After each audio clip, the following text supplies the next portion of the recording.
একজন যুবক তার জীবনের কাহিনী লিখছে। যুবক বলতেছে আমার মা আমাকে কোনো রকম কষ্ট করে করে লেখাপড়া করাইলেন। জন্মের কিছুদিন পরে আমার আব্বা মারা গেলেন। এরপরে আমার মাকে বাপ মা নানা নানি নিয়ে যাওয়ার জন্য বারবার চেষ্টা করেছেন, কিন্তু মা যায় না।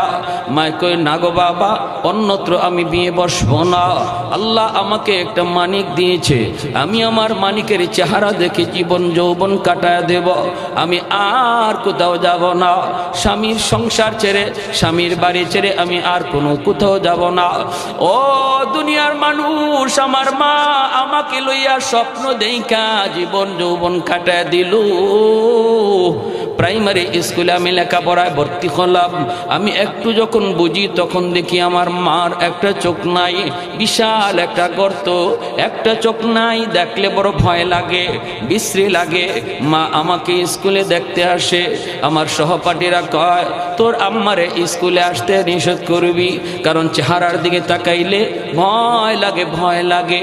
মাকে বললাম মা তুমি স্কুলে যাইও না, কিন্তু মা কই বাজান রে, ও বাজান সারাটা দিন যদি তোমাকে না দেখে আমি মা থাকতে পারি না।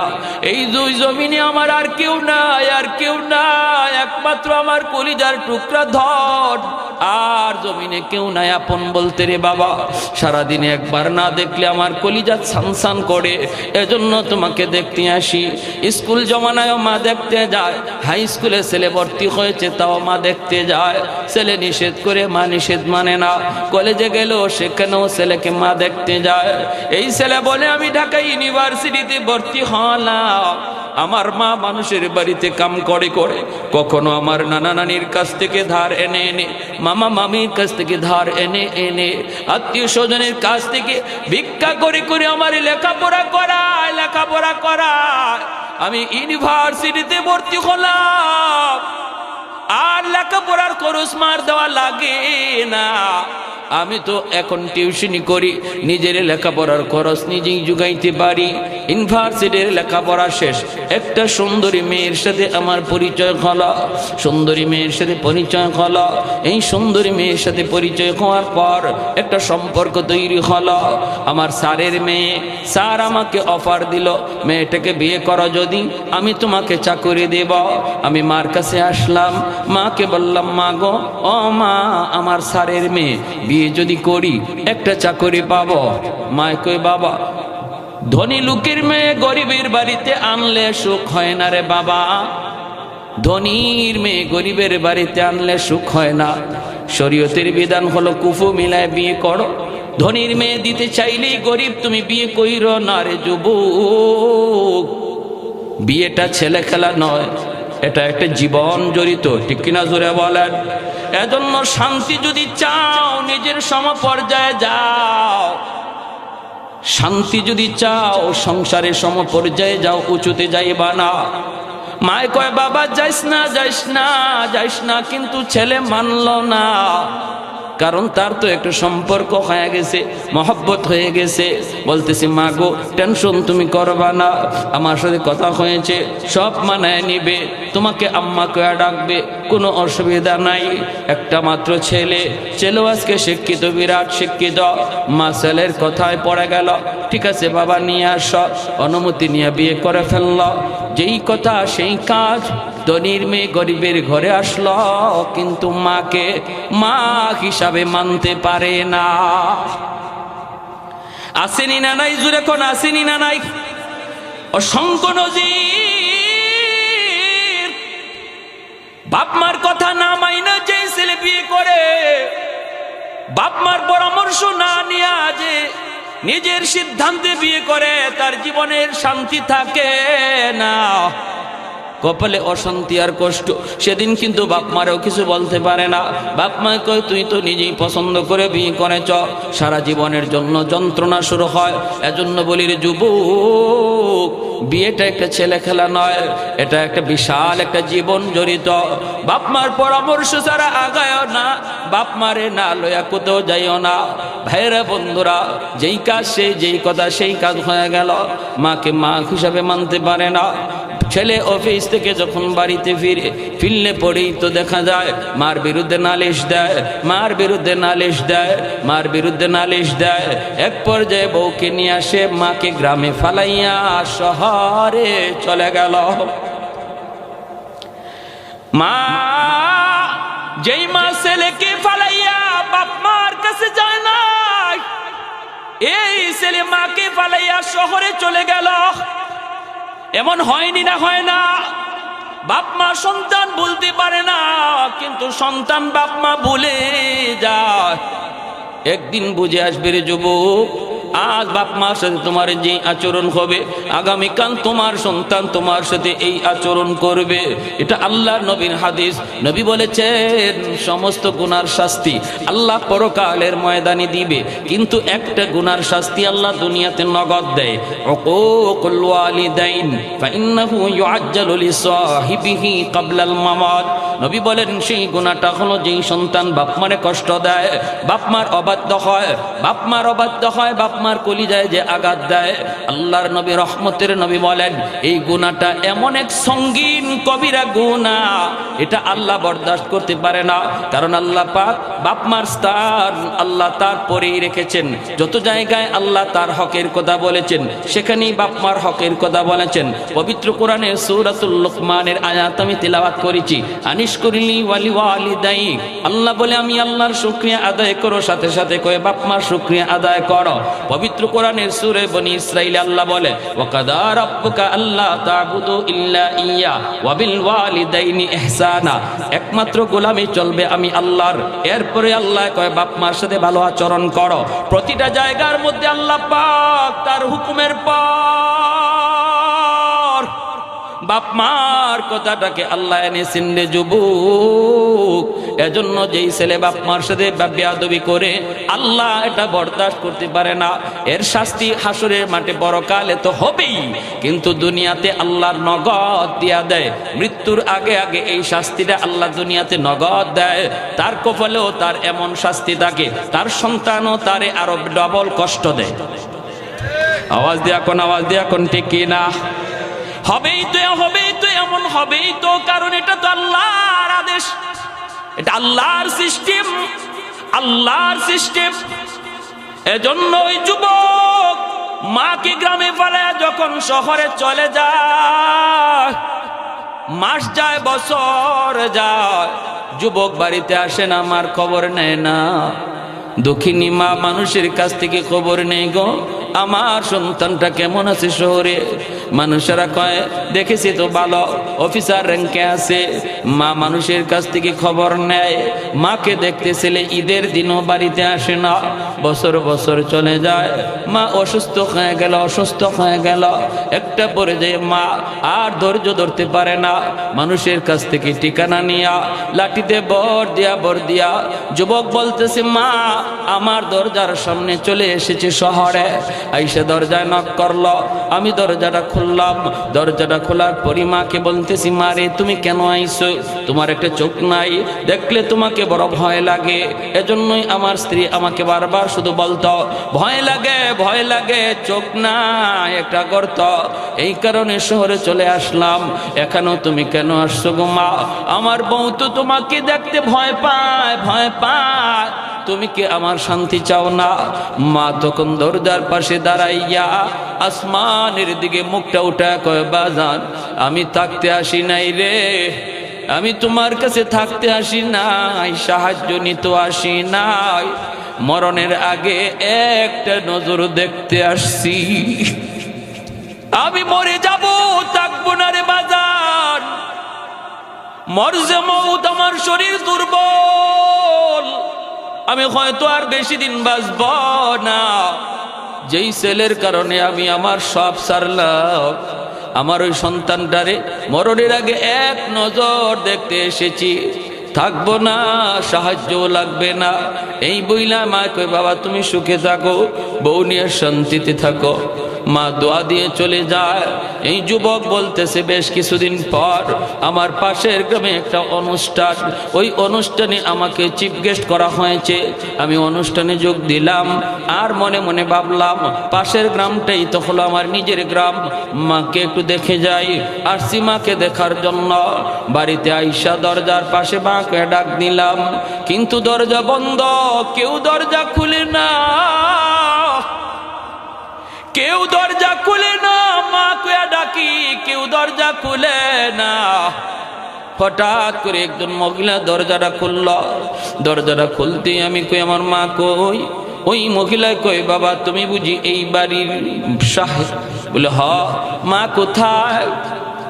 তখনই ওই মহিলার চোখ দিয়ে পানি পড়ে আর কান্দে, বলতেছে আমার ফুফু, আমি তোমার ফুফাতো বোন, তুমি তো অনেক বড় হয়ে গেছো, কে ফুফু কে ফুফাতো ভাই বোন চিনো না?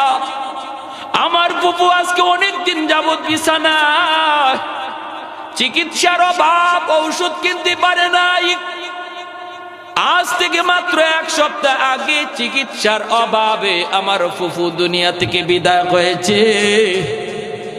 যাবার সময় আমার হাতে একটা চিঠি দিয়ে গেছে আর বলছে মা কোনদিন যদি আমার ছেলে আমাকে দেখার জন্য আসে গো, তোমরা এই চিঠিটা আমার সন্তানের হাতে দিও। এই যে নেন আপনার মায়ের হাতের চিঠি। যুবক বলতেছে আমি চিঠিটা হাতে নিলাম, চিঠিটা হাতে নিয়ে লিখা দেখি মায় লিখতেছে বাজান রে, জানি না কোন দিন মার খোঁজ নিতে আসবা, বাবা মরণের আগে একটা কথা তোমারে জানায় গেলাম, জীবিত অবস্থায় কোনোদিন মা তোমাকে বলি নাই আর তুমিও জানতে চাও নাই, এজন্য আমি বলি নাই। আজকে মৃত্যুর আগে বলে গেলাম, মার একটা চোখ নাই বিদায় তুমি ভয় পাইতা, একটা চোখ নাই বিদায় তুমি গ্রাম ছেড়ে বৌনিয়া শহরে চলে গেলা, কিন্তু একদিনও মারে জিগাও নাই মাগো তোমার চোখটা কি হলো, চোখটা কোথায় গেল, একদিনও তুমি জিগাও নাই। আজকে চিঠির মাধ্যমে জানায় গেলাম রে বাবা, 10 বছর বয়সে তোমার টাইফয়েড জ্বর হয়েছিল, ডাক্তারের কাছে ভর্তি করেছিলাম, ডাক্তার বলেছে জ্বরের কারণে তোমার একটা চোখ নষ্ট হয়ে গেছে, এই জায়গায় যদি আরেকটা চোখ বসানো না হয় তাহলে তোমার দুটো চোখ নষ্ট হয়ে যাবে। আমি ডাক্তারকে বলেছিলাম ডাক্তার আমি মার একটা চোখ নয় আমার দুটো চোখ প্রয়োজনে নিয়ে যাও, তবু আমার সন্তানের চোখ বাঁচাও। ওই দিন মার চোখটা উঠাইয়া তোমার চোখে লাগানো হয়েছে। আর একটু জোরে কোন সুবহানাল্লাহ। ভাইরা আমার জন্য বলতেছিলাম, আল্লাহ নবী রহমতের নবীও বলতেছে যুবক যখনই বাপ মার কথা ইয়াদ হবে রে তখনই তুমি এই দোয়াটা বেশি বেশি পড়বা, রব্বির হামহুমা কামা রব্বায়ানি সগীরা। আমরাও পড়ব ইনশাআল্লাহ, নামাজে নামাজের বাহিরে যেখানেই থেকে সেখানে এই দোয়াটা পড়ব, নামাজের পরেও পড়া যায়, হাঁটতে গেলেও পড়া যায়, এক জায়গায় বসে আছি তখনও পড়া যায়, সর্ব অবস্থায় এই দোয়াটা বাপ মার জন্য পড়ব। শিখাইয়া দিছেন কে? আর একটু জোরে বলেন কে? একজন অপরিচিত মানুষ সুলাইমান আলাইহিস সালামের সামনে এসে সালাম দেয়, আসসালামু আলাইকুম ইয়া নবিয়াল্লাহ। তিনি বলেন ওয়া আলাইকুম আসসালাম। কে আপনি? আপনাকে কোনোদিন তো দেখি নাই, কি আপনার পরিচয়, কোথায় আপনার বাড়ি, কেন এসেছেন? অপরিচিত মানুষটাই কয় নবী গো আপনি আমাকে চিনবেন না, আমাকে চিনার কথাও না, কারণ এই জগতে যারা আমাকে চিনছে কেউ নাই, যারা একবার দেখে এটাই তার জীবনের শেষ দেখা হয়ে যায়, এজন্য আমাকে কেউ চিনে না, যারা চিনছে কেউ নাই। আমার নাম হলো মালাকুল মউত আজরাইল। আজরাইল আলাইহিস সালাম নাম শুনলেই সবারই ভয় লাগে, ঠিক না? সবারই ভয়, কারণ মালাকুল মউত আজরাইলের ডিউটি একটাই, শুধু জান কবজ করা। কে কোথায় দাঁড়ায় আছে, কার সামনে দাঁড়ানো, মালাকুল মউত আজরাইল এগুলা পরোয়া করেন না। আমি কি ঘরে নাকি ঘরের বাহিরে, আমি কি দোকানে নাকি গাড়িতে, আমি কি সন্তানের কাছে না মানুষের কাছে, কোনো পরোয়া নাই।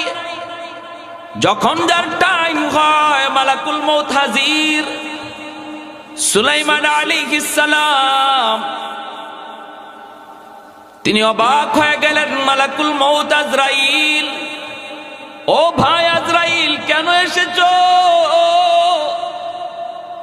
কই নবী গো, আমার কাম শুধু একটাই, ডিউটি আমার একটাই, শুধু জান কবজ, আমার আর কোনো ডিউটি নাই, ডিউটি নাই। আপনি প্রস্তুতি গ্রহণ করুন, আপনি এখনই তৈয়ার হয়ে যান, আপনার সময় শেষ গো নবী, আপনার জান কবজের হুকুম চলে এসেছে, আপনি এখনই প্রস্তুতি নেন। আল্লাহর পয়গম্বর সুলাইমান আলাইহিস সালাম তিনি বলতেছেন, ভাই আজরাইল একটু সময় আমাকে দিবানি, ওই যে দেখো আল্লাহর ঘর বাইতুল মুকদ্দাসের নির্মাণ কাজ চলতেছে, জিন্নাতের দ্বারা নির্মাণ কাজ করাইতেছি, এখনো আল্লাহর ঘরের কাম শেষ হয় নাই। যদি আমার ইন্তেকাল হয়ে যায় তাহলে জিন্নাতরা বাকি কাজটা করবে না, কাউকে ওরা ভয় পাবে না, ওদেরকে ভয় দেখায় দেখায় কাজ করাইতে হয়। এ ভাই আজরাইল একটু সময় চাই আল্লাহর ঘরের খাতিরে, আমার ফ্যামিলির জন্য নয়, সন্তানের জন্য নয়। আমি বলি না আমার সন্তানের চেহারাটা এক নজর দেখার সুযোগ দাও, আমি বলি না আমাকে ঘরে যাওয়ার সুযোগ দাও, আমি বলি না আমার কোনো নিজের স্বার্থের জন্য সুযোগ দাও। সুযোগ চেয়েছি শুধু আল্লাহর ঘরের জন্য, আল্লাহর ঘরের কাজ একটু সময় যদি পাই কাজটা শেষ হয়ে যাবে রে আজরাইল, আমাকে একটু সময় দেওয়া যাবে নাকি? মালাকুল মউত আজরাইল তখন বলেন, নবী গো মাপ চাই গো নবী, কাউকে সময় দেওয়ার কোনো অধিকার আল্লাহ আমি আজরাইলকে দেয় না। সময় যদি নিতে হয় মালিকের কাছে আবদার করেন, মালিকের কাছে আবদার করেন, জায়গা মতো অ্যাপ্লিকেশন করেন, আবেদন করেন। আমার কাছে আবদার করে কোনো লাভ নাই, আমি আপনাকে সময় দিতে পারবো না, সময় দেওয়ার কোনো সুযোগ নাই। ভাইরে মনে রাখবেন, মূসা আলাইহিস সালামের জমানার আগ পর্যন্ত মালাকুল মউত আজরাইল মানুষের সুরত ধরে সেই মানুষের জান নিতেন, সুরত ধরে এসে জান নিতেন। কিন্তু মূসা আলাইহিস সালামের জমানায় ঘটে গেল একটা ব্যতিক্রম ঘটনা। মূসা আলাইহিস সালামের কাছে তিনি এসেছিলেন জান কবজ করার জন্য। মূসা আলাইহিস সালাম তখন বললেন, ভাই আজরাইল তুমি যে আমার জান কবজ করতে এসেছো, হাত তোমাকে সাহায্য করবে না, আমার পা তোমাকে সাহায্য করবে না, আমার চোখ তোমাকে সাহায্য করবে না, কোনো অঙ্গ তোমাকে সাহায্য করবে না, কেমন করে তুমি আমার জান কবজ করবা? মালাকুল মউত আজরাইল তখন বলেন, আমি আমার মতো করে জান নিয়ে নিব, কেউ সাহায্য করুক আর না করুক, আমি জান কবজ করে নিয়ে যাব। সাথে সাথে মূসা আলাইহিস সালামের গুসা উঠে গেল, গুসা উঠে গেল। তিনি একটা চর বসায় দিলেন মালাকুল মউত আজরাইলকে, এমন একটা চর বসায় দিছেন আজরাইলের এক চোখ কানা হইয়া নিজের হাতে চলে আসছে। তাহলে বোঝা গেলেন মূসা নবী নরম নবী না গরম নবী? খালি গরম নাকি বেশি গরম? এত গরম চুল টুপি ছিদ্র হইয়া দাঁড়ায় যাইত যখন গুসা হতেন। ওনার হাতের মধ্যে কি পরিমাণ জোর, এটা ফেরাউনেও টের পাইছে, ফেরাউনের বংশের এক লোকেও টের পাইছে, শেষমেশ আজরাইলও টের পেয়ে গেছে। আজরাইল চোখ নিয়ে আল্লাহর দরবারে হাজির, ডাক দিয়া বলেন, মালিক কার দরবারে পাঠাইছো জান কবজ করার জন্য? আমার জানি তো যাওয়ার ফালা ছিল, ঠিক না? আমি কি জান আনবো, আমার জান দেওয়ার পালা ছিল, কোন রকম বাইচা আসছি। আল্লাহ পাক রব্বুল আলামিন কয়, মূসা এমনটা কেন করছো? মুসা আলাইহিস সালাম কে আল্লাহ, আমি আজরাইলকে জিজ্ঞেস করলাম, কেউ তো সাহায্য করবে না, হাত পা চোখ কান কিছুই তোমাকে সাহায্য করবে না, কেমনে জান নিবা? তোমার আজরাইলে কয় তার যেভাবে খুশি ইবাই নিব। সে যদি বলতো আমার আল্লাহ যেভাবে চায় সেইভাবে নিব, আমার কোনো আপত্তি ছিল না, ঠিক কি না? তার তো কোনো এখতিয়ার নাই জান কবজ করার, তার তো কোনো শক্তি নাই, তার তো কোনো ক্ষমতা নাই। তাহলে এই কথা কেন বলল? বলার তো কথা ছিল আমার আল্লাহ যেভাবে চায় সেভাবে। রব্বুল আলামিন তখন মালাকুল মউত আজরাইলকে বলতেছে, হে আজরাইল, মুসা যা বলছে ঠিকই তো বলছে। ব্যস্ত তুমি লাগাইছো, ঠিক না? কথাটা এভাবে বলছো কেন? আজরাইল আলাইহিস সালাম কয়, মালিক বুঝছি আমার ভুল হয়েছে, তবে আমি এই কাম আর করতে রাজি না, আমার ডিউটি পাল্টাও।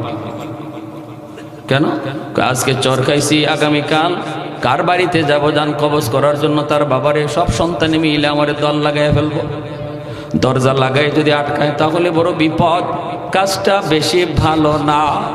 আল্লাহ আমাকে অন্য কোনো ডিউটি দাও, এই ডিউটি তুমি যাকে মন চায় তাকে দাও, আমাকে আর এই ডিউটি তুমি দিও না, এটা বড় বিপজ্জনক ডিউটি। কোথায় কোন জায়গায় আমি আটকা পড়ি এটারও ভয় আছে। রব্বুল আলামিন কয়, আজরাইল থামো থামো, ডিউটি তোমারই করা লাগবে, তবে সিস্টেম পাল্টাবো। সিস্টেম কিভাবে? আর তোমাকে কেউ দেখবে না, অদৃশ্য অবস্থায় তুমি হাজির হবে, অদৃশ্য অবস্থায় তুমি জান কবজ করে নিয়ে আসবে। আজরাইল আলাইহিস সালাম কয়, মালিক গালি শুনবে কে? জানটা নেওয়ার পরে আমাকে গালাগালি করে। আজরাইলের আর কোনো কাম নাই, আমার আব্বারে নিয়ে গেল, আমার সন্তানটারে নিয়ে গেল, যা খুশি গালাগালি আমাকে করে।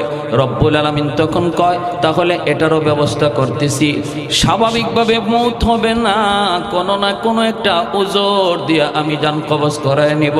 কারো জ্বর, মাথা ব্যথা, টাইফয়েড, স্ট্রোক, হার্ট অ্যাটাক, এরকম কোনো অসুবিধার মধ্যে অসুস্থতা দিয়া, কাউকে অ্যাক্সিডেন্টের মধ্যে ফেলাইয়া, কোনো না কোনো একটা সুরতে, কোনো না কোনো একটা উসিলায় তারে অসুস্থ বানায়া আমি আল্লাহ আমার দরবারে নিয়ে আসবো। তুমি শুধু জানটা নিয়ে আসবা।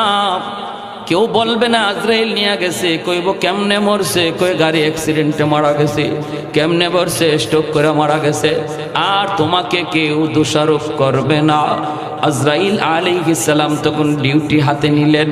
ভাইয়েরা বন্ধুরা, সুলাইমান আলাইহিস সালামের জমানায় তিনি তো মানুষের সুরত ধরে জান কবজ করতে এসেছেন। আল্লাহর পয়গম্বর অনুমতি চান, কিন্তু তিনি তো অনুমতি দেন না। আল্লাহর কাছে আপনি সময় চান, আল্লাহর কাছে সময় চাইলেন, ডাক দিয়ে বলেন, মালিক আমি তোমার ঘরের খাতিরে অল্প কিছু টাইম চাই। আল্লাহ যদি আমার এই মুহূর্তে জান কবজ হয়ে যায়, জিন্নাতগুলি তোমার ঘরের কাম তারা করবে না, অসমাপ্ত কাজ হয়ে যাবে। আল্লাহ আমাকে একটু সময় দেওয়া যায় কিনা? রব্বুল আলামিন কয়, এ সুলাইমান, না না, যার যখন টাইম হয়ে যায়, ইযা জাআ আজালুহুম লা ইস্তাখিরুনা সাআতাও ওয়া লা ইস্তাকদিমুন, যার যখন টাইম হয়ে যাবে বিন্দু পরিমাণ এদিক সেদিক করা হবে না। টাইম হয়ে গেছে, তুমি রেডি হয়ে যাও। সুলাইমান আলাইহিস সালাম কয়, মালিক তাহলে তোমার ঘরের কাম কেমন করে শেষ হবে? আল্লাহ পাক কয়, সুলাইমান এই কাজটা কেমন করে শেষ হবে সেটা আমি আল্লাহ দেখতেছি।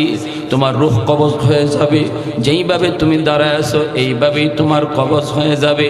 দেহটাকে আমি আল্লাহ মাটিতে ফালাবো না, এই দেহটাকে আমি আল্লাহ যেইভাবে লাঠিতে বর দেওয়া আছে এইভাবেই তোমার দেহটা রেখে দিব। জিন্নাতরা মনে করবে তুমি জীবিত, তুমি দেখতেছ, তুমি সব কাজ ফলো করতেছ, চোখগুলাও তোমার খোলা থাকবে, লাঠিতে বর দেওয়াও তোমার টিকে থাকবে। বডিটা আমি পচাবো না, গলাবো না, মাটিতেও ফালাবো না। জিন্নাতরা দেখবে তুমি সোজা দাঁড়ায় দাঁড়ায় কাজ দেখতেছ, যতক্ষণ পর্যন্ত কাজ শেষ না হবে আমি আল্লাহ তোমার মৃত দেহটাকে এইভাবেই দাঁড় করায় রাখব। আর একটু জোরে কই সুবহানাল্লাহ। এটা আল্লাহর পক্ষে সম্ভব কিনা? আল্লাহ পারেনি না পারে না?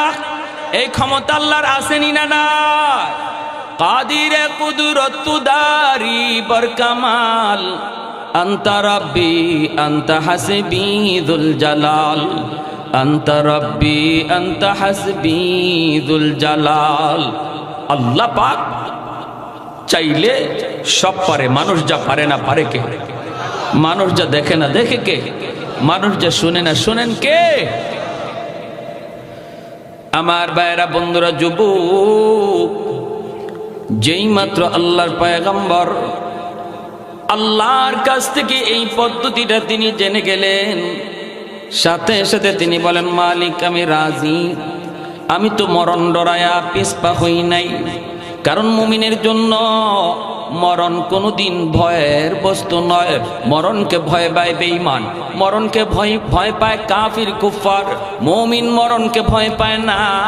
কারণ আল্লাহর নবী বলেন, তুহফাতুল মুমিনে আল মাউত, মুমিনের জন্য মরণ হলো আল্লাহর পক্ষ থেকে উপহার। কাফির কুফার মরণকে ভয় পায়, ভয় পায়, কারণ মরণের পরে ওদের কোনো জীবন নাই। মরণের পরে ওদের শুধু শাস্তি আর শাস্তি, শাস্তি আর শাস্তি। জাহান্নামের আগুনে ওদের জ্বলা ছাড়া কোনো উপায় নাই। আর মুমিনকে আল্লাহ বলি, বান্দারে তুমি তো ইমানদার, দুনিয়ার জন্য তুমি হলে বর, দুনিয়ার জন্য তুমি হলে বর। বেদিন বেঈমান গুলি তারা হলো বরযাত্রী। বিয়ে বাড়ি হলো দুনিয়ার এই জীবন ব্যবস্থা। মুমিন সে হলো বর, আর বেদিন বেঈমান হলো বরযাত্রী। বলুন তো, বিয়ে বাড়িতে বর কি বেশি খায় না বরযাত্রী বেশি খায়? আপনাদের এলাকায় আসেনি না? বিয়ে বাড়িতে বরে বেশি খায় না বরযাত্রী বেশি খায়? বর তো রুমাল মুখে দিয়া বসা, কথা কম কয়, খানাও কম খায়। বরযাত্রীর খানা শুধু দেখে, একটু আফসোসও করে না। বরে আফসোসও করে না, হায় রে এইভাবে খাইতেছে, আমি খাইতে পারি না, এটাও বলেন না। কেন বলে না? কারণ তার চিন্তা হলো, আজকের দিন আমার খাওয়ার দিন নয়, আজকের দিন হলো বরযাত্রীর খাওয়ার দিন। আর তাদের খানা শুধু একদিন, আমার খানা একদিন নয়। আমার খানা আজকে থেকে এই বাড়িতে শুরু হবে আর শেষ হবে না। আমার জন্য খাবার বাসর ঘরে সাজানো, আমার খাবার এই বাড়িতে আজ থেকে শুরু। বাসর ঘরের খানা বরযাত্রীর কপালে নাই। এজন্য বর আফসোস করে না, এই বাড়ির আজকের দিনের খানা বরযাত্রীর খানা, আর আগামীকাল থেকে খানা শুরু হলো বরের। ছোট্ট মুরুক, বড় মুরুক, সব মুরুক বরের জন্য, ঠিক কিনা? যেটা কক কক কয় এটাও বরের ফেটে যাবে, যেটা চেউ চেউ কয় এটাও বরের ফেটে, ঠিক কিনা? কিন্তু বরযাত্রী একদিন ইচ্ছা মতো খায়। বাড়িওয়ালাও খাওয়ায়, বাড়িওয়ালাও খাওয়ায়, নে খা, আরো দেও, আরো দে, পাতিল উল্টে দেও, বাটি উল্টে দেও। আমার বিয়েতে আমার এক দোস্ত গেছিল, অসুবিধা দিতেছে আপনাদের? আমার দোস্ত আমারে কয় কি, কয় দোস্ত তোমার বিয়েতে গেলাম, আমারে চামচ দিয়া গোশত দেয়। তো আমি বললাম, তো চামচ দিয়েই তো সবাই গোশত দেয়, দুধ মিয়া আমি কি সেই রকম দোস্ত নাকি? আমি বললাম, তো তারপরে? দিলাম ইচ্ছা মতো একটা ধমক। চিনো আমার? আপনি কি কই যে রুমাল মুখে দিয়ে বসা, তোমার কি হয়? কয় দুলাভাই। কয় তোমার দুলাভাই ক্লোজ ফ্রেন্ড, এক বিছানায় ঘুমাইছি সারা জীবন, একই ক্লাসে পড়ছি, এরকম বন্ধু আমি, আর তুমি আমার চামচ দিয়ে ঘুষ দাও না? চামচ সরাও, বাটি ঢাইলা দাও। বুঝে আসছে? মানে বল, গোশতের বল ঢাইলা দাও। আমি বললাম, দোস্ত দিছে? কয় না দোস্ত, কল লগে লগে দেরি নাই, একদম বল ঢাইলেই দিছে। খাইছ? জনমের খাওয়া খাইছি। আমারে কয় দোস্ত মাঝে মাঝে আমি তোমার দিকে চাই হাসি, তুমি আমি কি খানাটা খাইতেছি আর তুমি এখনো রুমাল দিয়ে বসা, তোমার সামনে কিছু দেই না। মাঝে মাঝে আমার মনে হয়েছে কি আজকে মনে হয় তুমি আমাকে উচিলা খাইতে আইছো। বাহ, ভালো দিক, তোমাকে উচিলায় আমি খাইতে আইছি। ওই এমনই তো মনে হইল, যা খানা দিতেছে খালি আমাদের কি দেয়, তোমার দিকে যাই না। আমি কইলাম যদি আমি রাগ কইরা এই বিয়ের আসর থেকে বিয়া না করে চলে যাইতাম, তখন তোমার বাটি দিয়ে ঘুষ খাওয়াইতো নি? কি করেন আপনারা? হঠাৎ করে মেয়ের বাবা আসছে, মেয়ের চাচা আসছে, আইসা দেখে বর নাই। কি ব্যাপার? বরযাত্রীরা ধুম খাইতেছে। কিরে বর কই? বর দিয়ে কি করবেন আপনি? বরযাত্রীরা কয় বর দিয়ে কি করবেন, আমাকে দেখেন না? ও গেছি গা রাগ কইরা, ও নাকি বিয়ে করবে না। বলুন তো এমন কোন মেয়ের বাপ আছে যে এই সময় বরযাত্রীর আদর করে খাওয়াবে? কইব ঝাড়ুটা কই আছে তাড়াতাড়ি লোক, ঠিক কিনা? কইব ঝাড়ু কই আছে লোক। তো আমি বললাম দোস্ত যদি আমি রাগ করে যাইতাম তাহলে দেখতাম তোমার বাটি ডাইলে আর পাতিল ডাইলে কেমনে খাওয়ায়। আল্লাহ রাব্বুল আলামিন বলে এ মুমিন ঈমানওয়ালারা, এই দুনিয়া হলো একটা বিয়া বাড়ি, আর এই বিয়া বাড়িতে সমস্ত বেদিন বেঈমান কাফির কুফফার যা আছে সব বরযাত্রী, আর তোমরা হলে বর। বিয়ে বাড়িতে বর যেমন খায় না, টার্গেট তার সামনের খানা, এই দুনিয়া নামক বিয়ে বাড়িতে মুমিন তোমরাও কম খাও, আর বেদিন বেঈমান কাফির কুফফার এদের খানা একদিন, বিয়া যেদিন এই দিন। এজন্য ওরা যা চাইতেছে আমি আল্লাহ ওদেরকে তাই দিতেছি, ঠিক না? ওরা যা চাইতেছে তাই দিচ্ছি। কি চাও নাও, কেমনে ঘুরতে চাও নাও, কেমনে উঠতে চাও নাও, বিল্ডিং কেমনে বানাইতে চাও নাও। দুনিয়ার যা চাওয়া সব আল্লাহ যেন বেঈমানরা দিয়ে দিছে। কেন? কারণ এদের এই চাওয়া পাওয়া মাত্র কয়দিন, জোরে কন, একদিন। আর ইমানদারকে বলেন তোমরা একটু কম খাও, তোমাদের খানা বাসর ঘরে মানে জান্নাতে, জোরে কোন সুবহানাল্লাহ। তোমাদের খানা জান্নাতে, তোমাদের খানা শুরু হবে আর শেষ নাই। বেঈমানের খানা মাত্র একদিন, দুনিয়া যেদিন আছে যতদিন আছে এতদিন, আখিরাতের তুলনায় একদিনও না। সেটা দুনিয়ার হায়াত আখিরাতের হায়াতের তুলনায় এক সেকেন্ডও না। এতটুকু সময় ওদেরকে খাইতে দাও, এরপরে ওদের কপালে খানা নাই, শুধু ঝাড়ুর পিঠা আছে। আর তোমাদের খানা শুরু হবে আর শেষ নয়, আজীবন চলবে।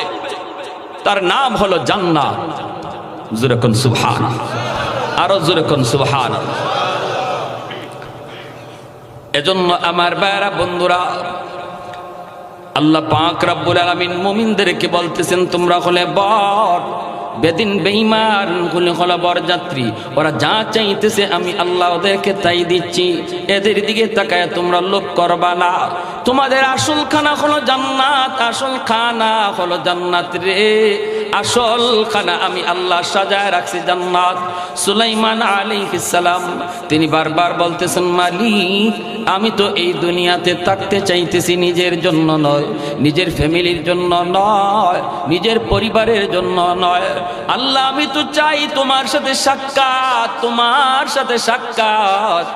এরপরও একটু সময় চাইলাম শুধু তোমার ঘরের খাতিরে। আল্লাহ তোমার ঘর বাইতুল মুকাদ্দাসের নির্মাণ কাজ আর মাত্র 1 ভাগ বাকি। এই 1 ভাগ কাজ যদি সমাধা হয়ে যায় তাহলে আর কোনো আমার টেনশন নাই। তুমি যখন কাজের জিম্মাদারি নিয়েছো তাহলে আমি সুলাইমানের মরতেও এখন কোনো অসুবিধা না। আর একটু জোরে সুবহানাল্লাহ। আল্লাহ পাক রব্বুল আলামিন সুলাইমান আলাইহিস সালামকে ওইভাবেই লাঠিতে দাঁড় করায়া তিনি রাখলেন রে যুবক। জান কবজ হয়ে গেল।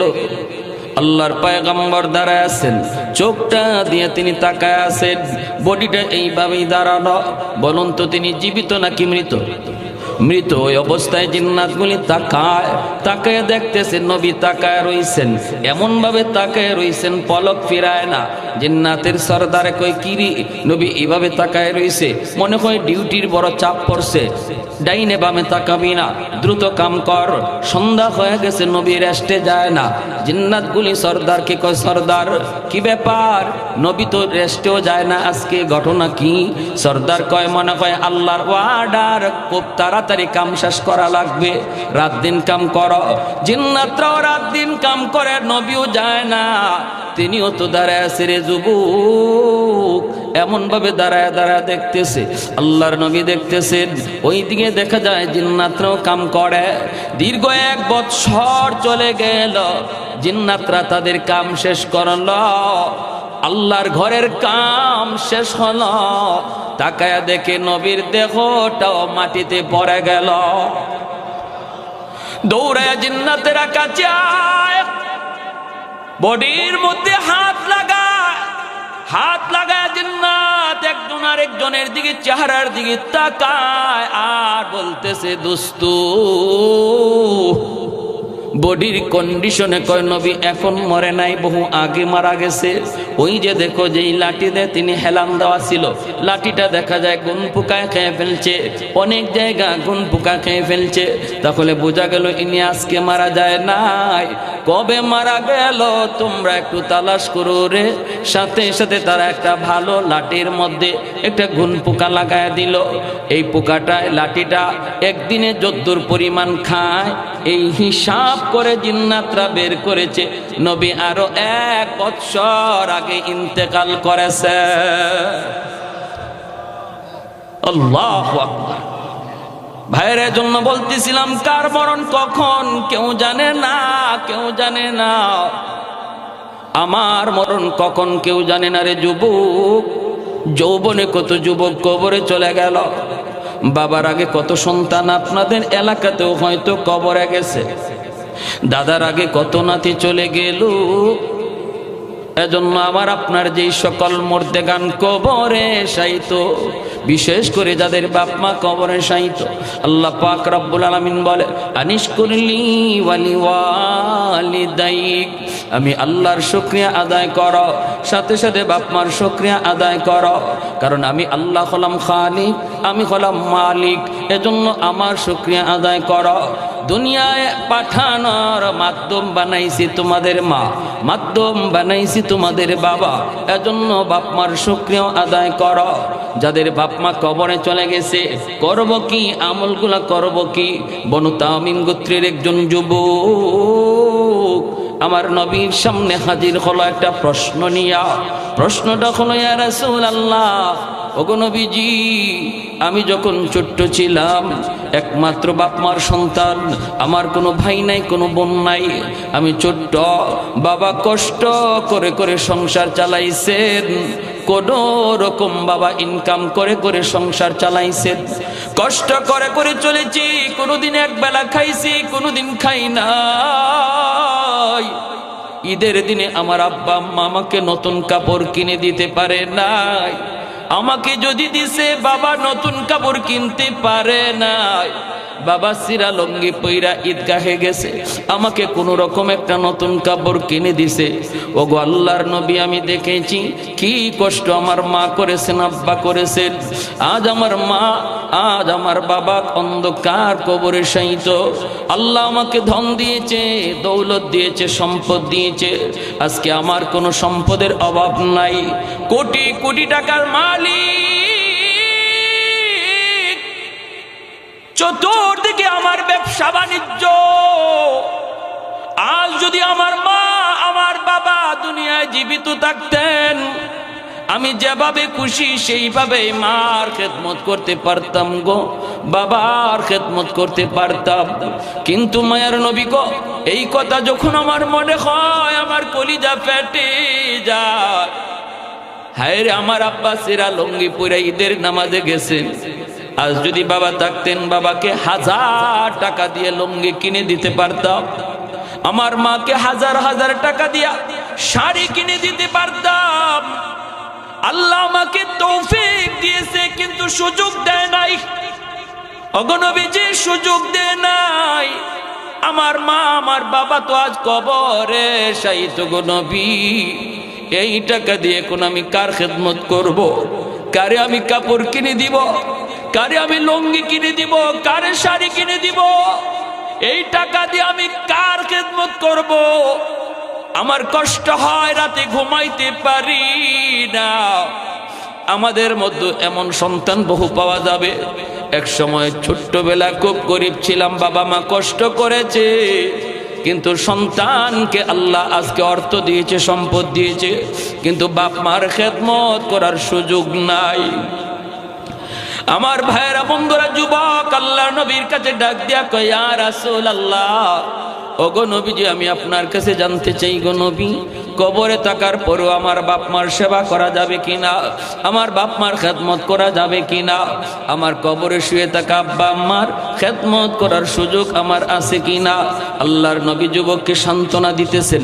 নবী তারা মাথায় হাত বোলায় বলতেছেন, রে যুবক, শান্ত হও, আর কেঁদো না, চোখের পানি ঝরায় না।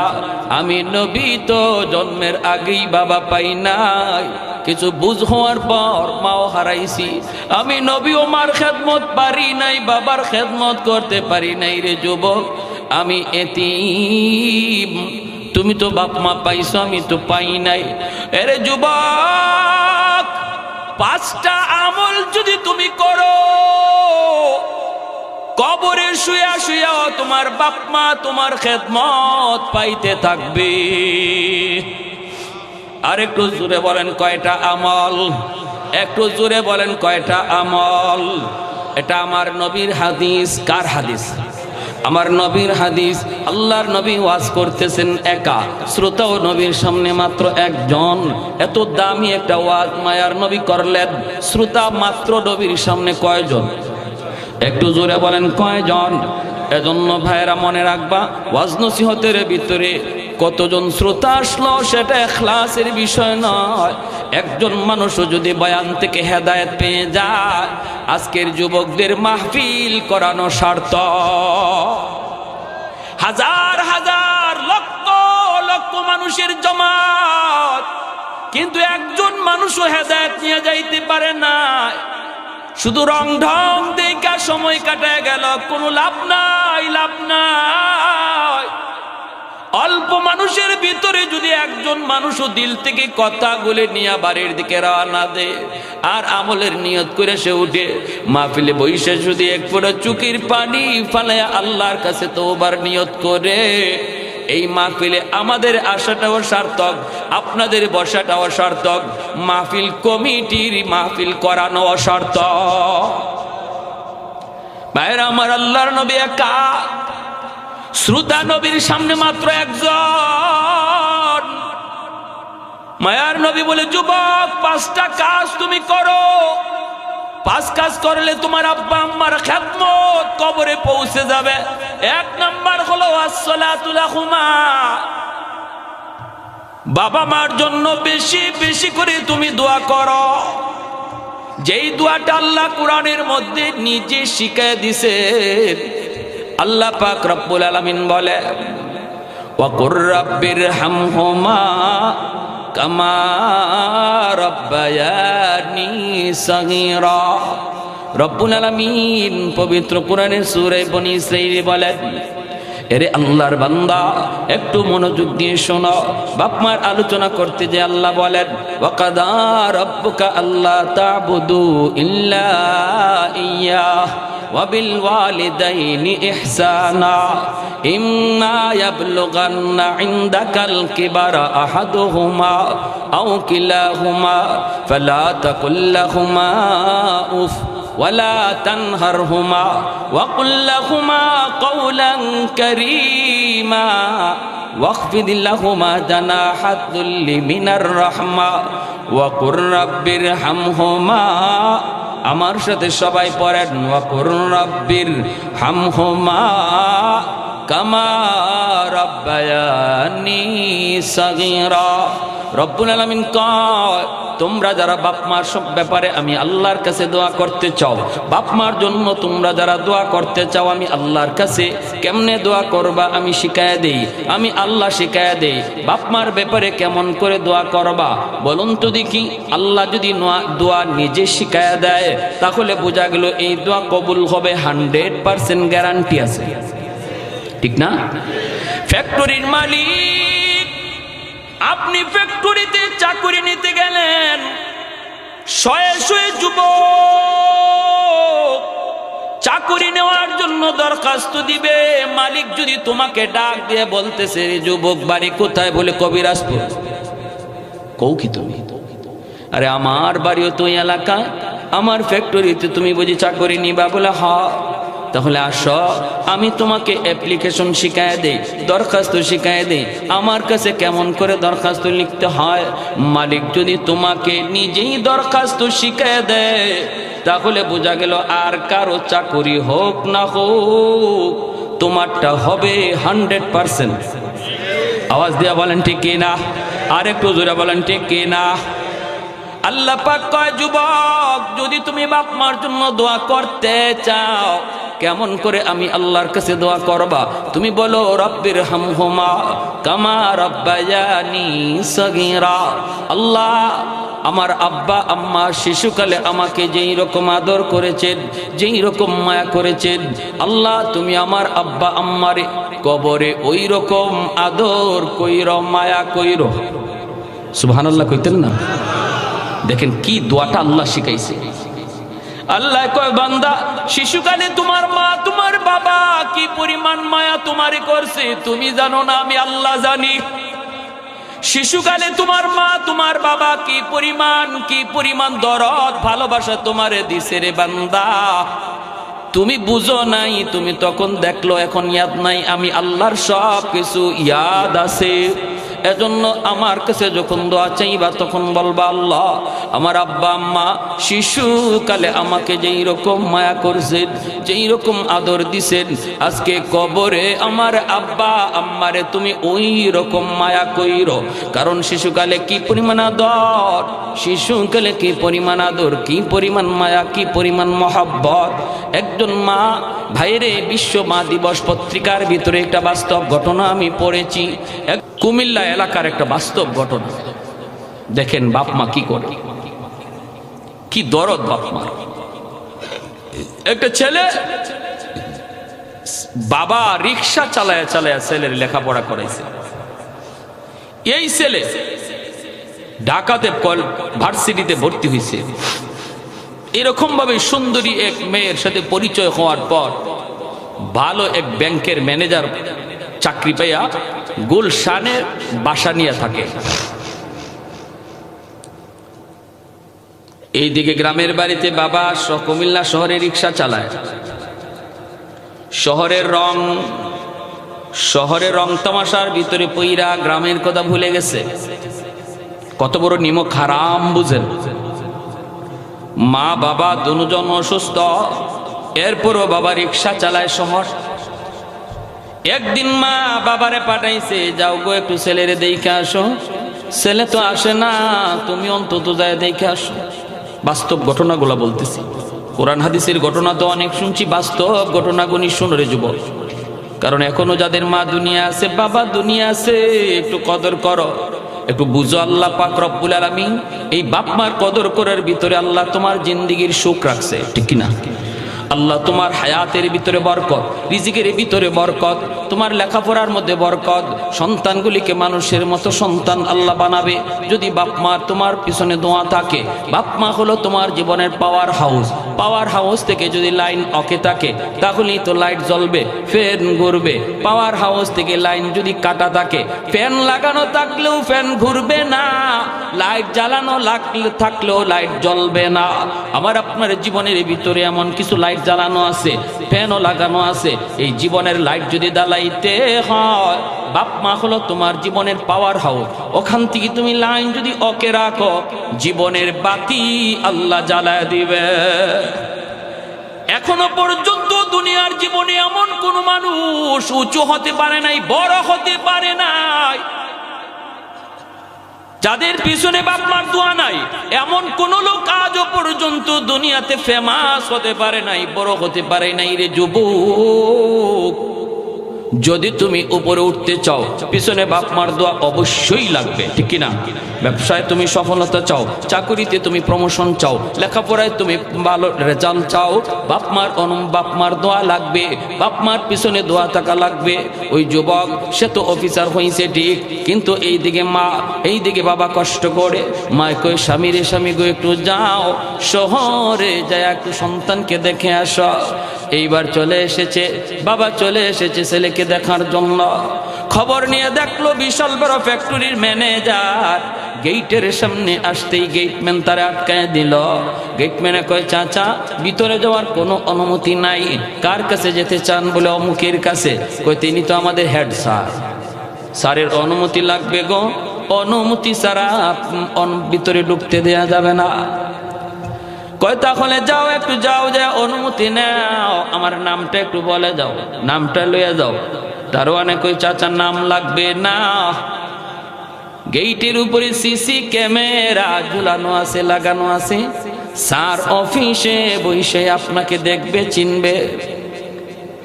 গেটম্যান গেল, যা কয়, স্যার গেইটে একটা বৃদ্ধ লোক দাঁড়ানো, আসতে চায়, আপনার কাছে অনুমতি দিব কিনা? নালায়েক সন্তান সিসি ক্যামেরার ভিতরে বাবাকে দেখলো, এরপরও কলিজাটা নরম হলো না, একটু দিলটা নরম হলো না। দারোয়ানের হাতে 500 টাকা দিয়ে কয়ে, নে তুই টাকাটা লয়ে যা, যায় বলবি স্যার খুব বিজি, স্যার খুব ব্যস্ত, দেখা করতে পারবে না, এই টাকাটা আপনাকে দিয়ে দিছে। দারোয়ান যেই মাত্র এই কথাটা বাবাকে শোনায়, বাবার সাথে সাথে দাঁড়ানো থেকে জমিনে বসে যায়।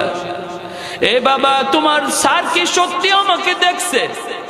দারোয়ান কই, স্যার আপনাকে ভালো করে দেখছে, কারণ স্যারের অফিসে সামনেই টিভি লাগানো, সিসি ক্যামেরার মাধ্যমে আপনাকে দেখছে। কয়, আপনার 500 টাকা দিয়ে দিছে, আপনি চলে যান। এইবার চাচা যখন বইয়া মাটিতে পইরা মাথায় হাত দিয়া কান্না শুরু করে, দারোয়ান তখন জিজ্ঞেস করতেছে, চাচা আপনি কে? এইভাবে কেন কান্দেন? লোকটা তখন বলছে, বাবা রে, আমি টাকা নিতে আসি নাই, সাহায্য নিতে আসি নাই, আসছিলাম এক নজর সন্তানকে দেখতে, কিন্তু আমার সন্তান বাবার সাথে দেখা দিল না, কারণ সে বলে বিজি, তার টাইম নাই। ঠিক আছে, টাকা লাগবে না বাবা, আমি চলে গেলাম। দারোয়ান তখন জড়ায় দইরা কই, চাচা মনে কষ্ট নিবেন না, আমার স্যার মাসে 50,000 টাকা বেতন পায়, আর আপনারে দেয় 500 টাকা, আমি মাত্র 5,000 টাকা বেতন পাই, প্রতি মাসে 2,500 টাকা বাপ মার জন্য গ্রামে পাঠায় দেই গো। এই বাবা কষ্ট করে বাড়িতে ফিরে আসলো, মা অপেক্ষায় দাঁড়িয়ে রইছে। মা দেখে ডাকতেছে, স্বামী গো, ও স্বামী, আমার ছেলেটা কেমন আছে একটু কও, ছেলেটা তুমি কেমন দেখে আসছো একটু বলো। এই কথা বলতেই স্ত্রীকে দইরা স্বামী বুকে জড়ায় ধরে কাঁদতেছে। কই, বিবি গো, তোমার ছেলের কথা বইলা লাভ নাই, ছেলে বিজি, তোমার ছেলে মস্ত বড় অফিসার, ছেলে মস্ত বড় অফিসার, রিক্সাওয়ালা বাবার সাথে দেখা করার টাইম নাই। মা দাঁড়ানো থেকে বসে পড়লো, মা হাওমা করে কাঁদতে লাগলো। এই যে মা অসুস্থ হলো, আর বিছানা থেকে উঠে নাই। এই ছেলে তখন গুলশান বনানীতে থাকে। জুম্মা, রমজান মাস, জুম্মার দিন, জুম্মার নামাজ পড়ার জন্য গুলশান আজাদ মসজিদে আসছে। এখনো গুলশান আজাদ মসজিদে যাত্রাবাড়ি হযরত তিনি নামাজ পড়ান। মাহমুদুল হাসান সাহেব দামাত বারকাতুহু, ইনি ওই দিন জুম্মার নামাজ পড়াইতেছেন, আর বিষয়টা ছিল বাপ মার হক। ওই যুবক ওই কথাগুলি, আল্লাহর ওলির কথাগুলি শুনলো, শোনা মাত্রই তার কলিজার মধ্যে ভয় ঢুকে গেল। হায় রে, আমি কি করলাম, আমি আমার মার সাথে বাবার সাথে কি আচরণ করলাম। সাথে সাথে যুবকের পরিবর্তন হয়ে গেল। ওই যুবক এই জুম্মার নামাজ পড়ে আর বাসায় গেল না। রমজান মাস, দ্রুত চলে গেল বাজারে, গিয়া বাবার জন্য শাড়ি লঙ্গি কিনল, মার জন্য শাড়ি কিনল, ফলমূল কিনা ইফতারি লইয়া সে কুমিল্লা শহরের দিকে রওনা দিয়ে দিল। স্ত্রীকেও জানালো না। ওই সময় কুমিল্লা শহরে যাইতে 2টা নদী পার হওয়া লাগতো, 2টা ফেরি পার হওয়া লাগতো। এই 2 ফেরি পার হয়ে যাইতে যাইতে একদম তারাবির টাইম হয়ে গেছে। শহরের ভিতরে ঢুইকা দেখে একদম জনশূন্য শহর, মানুষ বলতে কেউ নাই, রিক্সা টিক্সা কিছুই নাই। গ্রামে যাবে কেমন করে, মানুষকে জিজ্ঞেস করে ভাই একটা রিক্সা পাওয়া যাবে কিনা, অমুক গ্রামে যাব। মানুষেরা কয় এখন কোনো রিক্সা পাবেন না, সারাদিন ডিউটি করেছে রিক্সাওয়ালারা, তারা বিপইরা তারা ঘুমায় পড়ছে, কাউকে এখন পাবেন না, পায়ে হেঁটে যাওয়া লাগবে। এমনি হঠাৎ করে একজন মানুষ ডাক দিয়া কয়, এ যুবক, একজন বৃদ্ধ মানুষকে তুমি পাইতে পারো রে? আমি দেখেছি রাতের বেলাও সে টিপ মারে, রাতের বেলাও সে রিক্সা চালায়, তার টাকার খুব প্রয়োজন। আমি জানি বাড়িতে তার স্ত্রী অসুস্থ, বিছানায়, প্রতিদিন ঔষধ কিনা নিতে হয়। এজন্য বৃদ্ধ মানুষটা দিনেও রিক্সা চালায়, রাতেও রিক্সা চালায়। মনে হয় তুমি তারে পাইতে পারো। যুবক কয় কোথায় গেলে পাবো? কয় সে কোনো মেসে থাকে না, সে টাকা পয়সা খরচ করতে পারে না। ওই যে দেখতেছো একটা দোকান, ওই দোকানের বারান্দার মধ্যেই বসে বসে রাত কাটায় দেয়। শীতের বাতাস, কনকনে বাতাস, শরীর কাঁপে, এরপরেও কোথাও থাকার জায়গা নেয় না। রিক্সাটা পাশে তৈয়া বারান্দায় বসে বসে রাত কাটায়। মনে হয় তুমি তার কাছে গেলে সে যাবে। যুবক চলে আসছে, আইসা দেখে ঠিকই একটা বুড়া মানুষ শীতের ভিতরে কাঁপতেছে, রুমাল দিয়া মুখটা এইভাবে, মাফলার দিয়ে মুখটা ঢাকা, আর ওইভাবে মুখটা ডাইকা বইসে রইছে। যুবক যাইয়ে ডাক দিয়ে কই, চাচা অমুক গ্রামে যাইবেননি?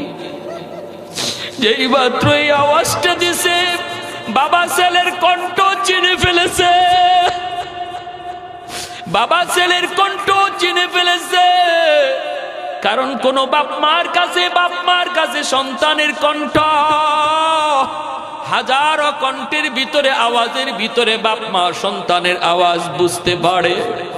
যেই মাত্র ছেলে কই, চাচা যাবেন নি?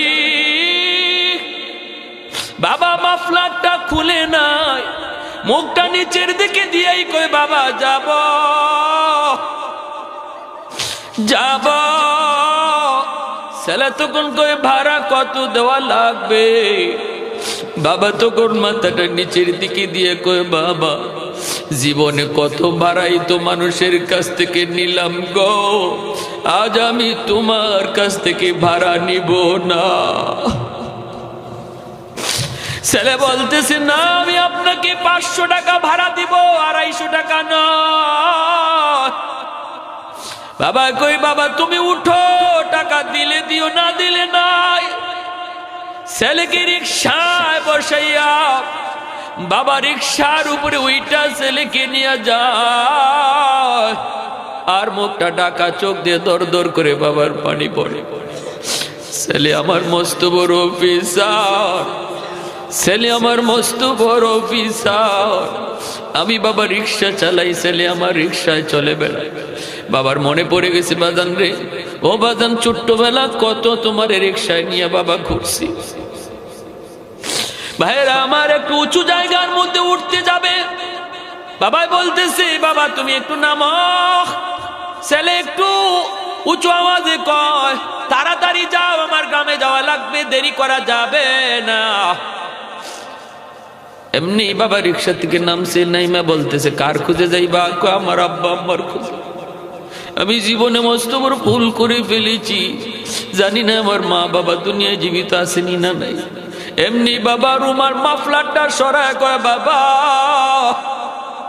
একটু ভালো করে চিনে নাও, যে বুড়া মানুষটা তোমারে নিয়ে রিক্সায় করে রওনা দিছে, আমি তোমার বাবা। ছেলে লাফ দিয়া বাবার পা জড়ায় ধরে কান্না শুরু করে দিয়েছে। বাবা আমার ভুল হয়ে গেছে, ভুল, আমার মা কোথায়, মা কোথায়? ছেলে বাবাকে বুকে জড়ায় নিছে, কারণ ছেলে যত অপরাধ করুক, যখনই অপরাধ স্বীকার করে বাপ মার পা ধরে, সাথে সাথে বাপ মার দিল নরম হয়ে যায়। আইরি বাবা নিয়ে রওনা দিছে। যেই মা বিছানায় পইরা শুধু মৃত্যুর টাইম গুনতেছে, ওই মা বাড়ির পাশে যায়, সেই ছেলে ডাক দিছে, আম্মা সাথে সাথেই অসুস্থ মা সুস্থ হইয়া বিছানায় বসে গেছে।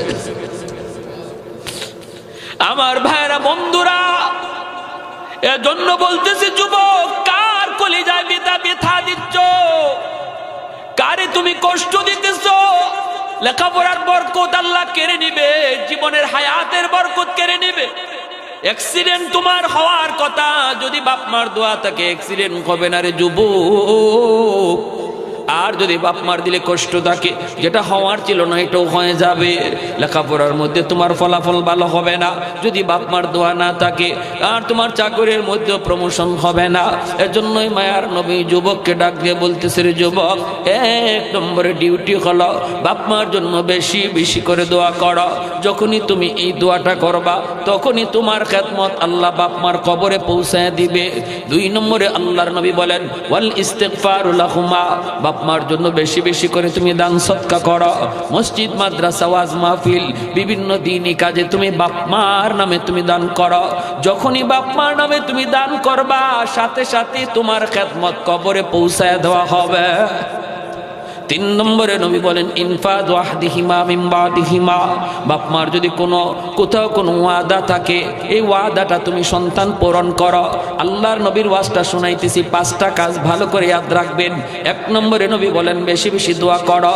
2 নম্বরে নবী বলেন বেশি বেশি দান করো। 3 নম্বরে নবী বলেন বাপ মার কোনো ওয়াদা থাকলে ওয়াদা তুমি পূরণ করো। মসজিদে বাবা ওয়াদা করছে, পূরণ করতে পারে নাই, তুমি ওয়াদা পূরণ করো। মাদ্রাসায় বাবার ওয়াদা ছিল, ওয়াদা পূরণ করো। বাবার উপরে হজ ফরজ ছিল, হজ করে নাই, তুমি সন্তান বাবার হজটা আদায় করো। তুমি সন্তান বাবার হজটা আদায় করো। বাবা যদি কারো পাওনা না দিয়া মইরা থাকে, বাবার পাওনা তুমি সন্তান পরিশোধ করো। বাবা যদি কারো হক নষ্ট করে থাকে, হক তুমি ফিরে দাও।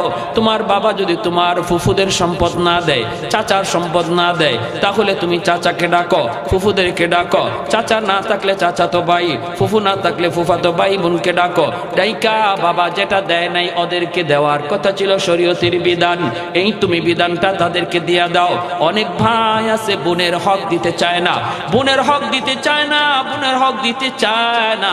ভাইরে একটু বলে ভালো করে ইয়াদ রাখো, যদি বোনের হক না দিয়া কোনো ভাই কবরে যায়, এই বাবার এই ভাইয়ের কবরে আগুন কোনোদিন নিভবে না। তার ছেলে যদি 40টা গরু জবাই করে জিয়াফত করে মানুষে খাওয়ায়, তবুও কবরের আগুন নিভবে না। যদি বাবার কবরের আগুন নিবাইতে চাও, তাড়াতাড়ি ফুফুদেরকে ডাকো, ডাইকা তাদের অংশ তাদেরকে বোঝাও। তোমার কোনো চাচারে যদি তোমার বাবা ঠগায় থাকে, চাচার অংশটা তাড়াতাড়ি ফেরত দাও, নতুবা বাবার কবরের আগুন নিভবে না। ভালো করে আপনারাও মনে রাখবেন, যদি মেয়ের হক আপনি না দিয়া কবরে যান, অথবা মেয়েকে ঠগান, ছেলেদেরকে লেখা দিয়া দেন, এই ছেলেদেরকে লেখা দিয়া গেলেন মানে জাহান্নাম নিজে কামাই করে নিলেন। জাহান্নামের আগুন আপনি নিজের হাতে লেখা নিলেন।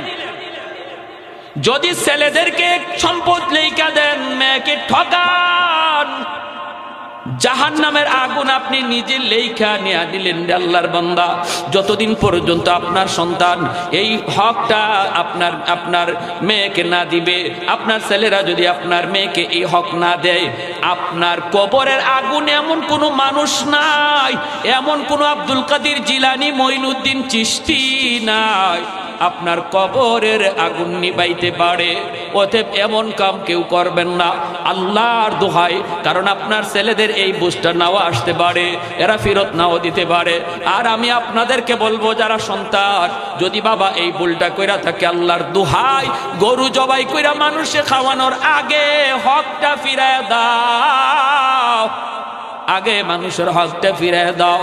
ভাইরা বন্ধুরা, কোথায় নবী বলেছেন, তারপরে নবী বলেন, সিলাতুর রাহমিল্লাতি লা তুসালু ইল্লা বিহিমা, তোমার বাবার যারা আত্মীয় স্বজন আছে রে যুবক, বাবার আত্মীয়দেরকে বেশি বেশি তুমি খোঁজ খবর নাও, বাবার আত্মীয় স্বজনের খবর নাও, সুখে দুঃখে তাদের পাশে থাকো।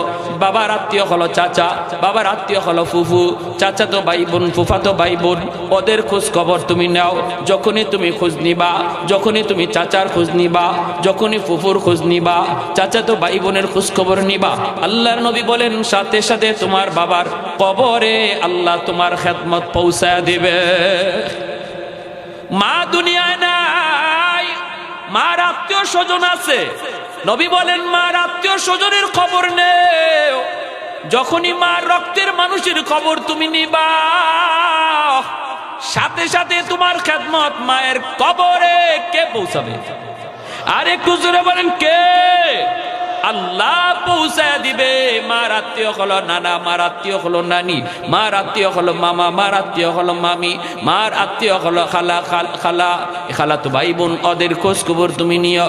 আল্লাহ তোমাকে সম্পদশালী বানাইছে, আল্লাহ তোমারে পয়সাওয়ালা বানাইছে। তোমার খালা অনেকটা গরিব, খালা তো ভাই বোন গরিব, মা কবরে নাই। যখনই খালারে একটা শাড়ি দিবা, খালা তো ভাই বোন রে তুমি সাহায্য করবা। মায়ার নবী, যেই নবী জীবনে কোনোদিন মিথ্যা বলেন নাই রে যুবক, নবী কয় যেন তুমি তোমার মাকেই কবরে শাড়ি পরাইছ। 5 নম্বরে নবী বলেন ইকরামু সাদিকিহিমা মিন বাদিহিমা। বাবা মার আত্মীয় স্বজন গেল, বাবা মার বন্ধু বান্ধব যারা, তাদের খোঁজ খবর তুমি নিবা। নবী বলেন বাবা মার বন্ধু বান্ধবের খোঁজ খবর নিও। বাবা দুনিয়ায় নাই, কিন্তু বাবা যাদের সাথে চলতেন তারা দুনিয়া আছে। এদেরকে দেখলে পরে বাবার মতো শ্রদ্ধা কইর। বাবার বয়সে বৃদ্ধ চাচা দাদাদেরকে দেখলে পরে বাবার মতো শ্রদ্ধা কইর। মুরব্বীদেরকে তুমি যত বেশি শ্রদ্ধা করবা, তোমার বাবা কবরে বৈশা বৈশা তোমার খেদমত পাবে। কারণ বাবার বয়সের মানুষগুলা এখনো জীবিত। নবী বলে যখনই বাবার বয়সের মানুষকে শ্রদ্ধা করবা, সেবা করবা, তাদেরকে কিছু সাহায্য করবা, যেন তুমি কবরে বাবাকেই সাহায্য করছ। নবী বলে মা নাই, মার বান্ধবী যারা আছে, মার বয়সের যে মানুষগুলি আছে, মার বয়সের যে মহিলারা আছে, ওদেরকে পাইলে পরে মার মতো শ্রদ্ধা কইরো, মহব্বত কইরো রে যুবক। ঘরে ডাক দিয়া ঘরে আইন, চাচি গো, আম্মা থাকতে আপনি কত বাসায় আসছেন, কত বাড়িতে আসছেন, মা আপনারে পান খাওয়াইছে, চা খাওয়াইছে। আজ আমার মা নাই, কিন্তু আপনি আসেন আমার বাড়িতে, একটু বসেন, এক কাপ চা খাওয়া যান। ঈদের দিনে ওই চাচির একটা শাড়ি দেন, একটা পান খাওয়ায় দেন। মায়ার নবী, দয়ার নবী কইরে উম্মত মনে রাখো, এই খবরটা আল্লাহ নগদ তোমার মার কবরে পৌঁছে দেয়। আর তখনই আল্লাহ জান্নাতি কাপড় তারে পরায় দেয়। তাহলে কি বুঝলাম রে ভাই? 5টা আমলের কথা নবী বলেছেন। কয়টা আমলের কথা? জোরে কর। 5টা আমলের কথা বলেছেন। বেশি বেশি দোয়া করা। দোয়া কখন করব? নামাজ পইরা না নামাজ না পইরা? নামাজ পইরা পইরা দোয়া করব। এরপরে নবী বলেন আরেকটা আমল, জুম্মার দিন কেউ বাপ মার কবর জিয়ারত করতে বলবা না। মান যারা কবর আবাওয়াইহি ফি কুল্লি জুমাতিন গুফিরা লাহু কুতিবা মাররান। আবু দাউদ শরীফের riwayat। নবী বলেন জুম্মার দিন কোন বাপ মার কবর যদি সন্তান জিয়ারত করে, তাহলে এই সন্তান দুনিয়াতে যদি ইচ্ছায় অনিচ্ছায় বাবারে কিছু কষ্ট দিয়া থাকে, প্রতি জুম্মার দিন কবর জিয়ারতের উসিলায় আল্লাহ পাক এই সন্তানরে মাফ কইরা বাধ্য সন্তানের তালিকায় দিয়া দেয়। জুম্মার দিন কবর জিয়ারত কঠিন কাজ না সহজ কাজ? জোরে বলেন কঠিন না সহজ? এজন্য আমার ভাইয়েরা বলতেছিলাম, বেশি বেশি করে বাপ মার জন্য দোয়া করো।